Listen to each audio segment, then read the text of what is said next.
everyone, my name is Claire Moses. I'm just going to go ahead and jump on into the final.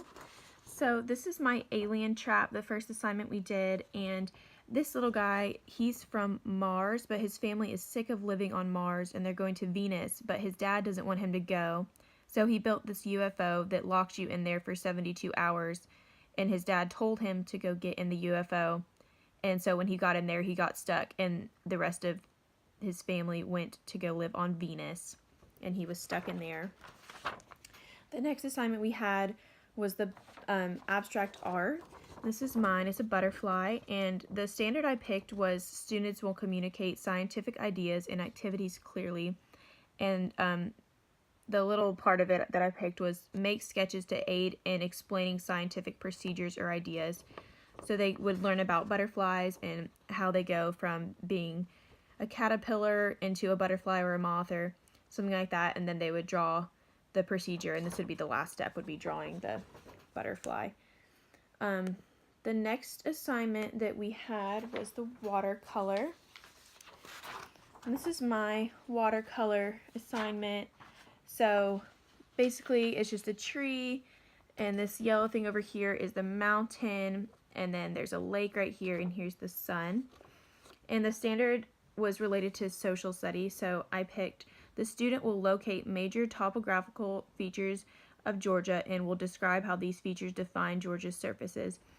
And I picked that they could draw like the Blue Ridge Mountain, which would be over here, and then some lakes and such like that, and that's where this came from.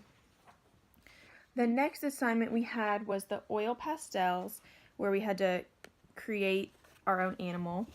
And mine was a bird pole, which is a mixture of a tadpole and a butterfly.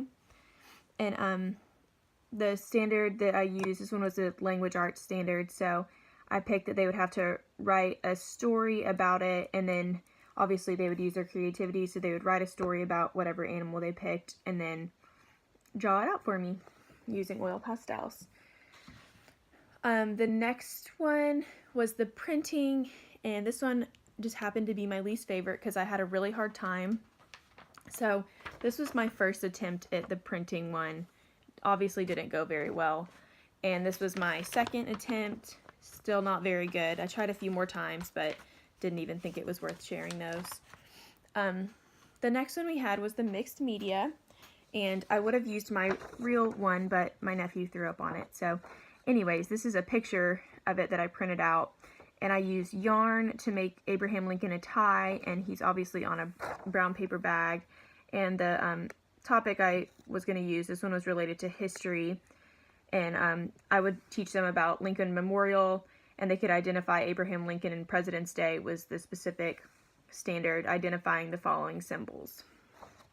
The next one we had was the shading, and this one, I had it upside down, whoops, but this one I felt was pretty fun, pretty easy, thought it turned out alright.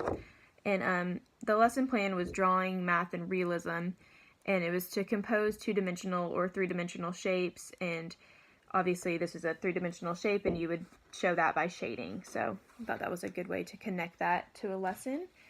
And my last one, and my favorite one, was the 3D. This is my little ladybug. One of his legs fell off, but he's super cute. I had a really good time making this. I also made a dog, but when I was grabbing him, he fell on the floor and broke. So, but the lesson for that I chose, it says students will understand important features of processes of scientific inquiry must be learned about plants and animals. They could obviously observe an animal or just do what they already know and then create it out of the clay to make a 3D object. Well, thank you for watching. I've had a great time. I can't wait to look at all of you guys' artwork. Thanks.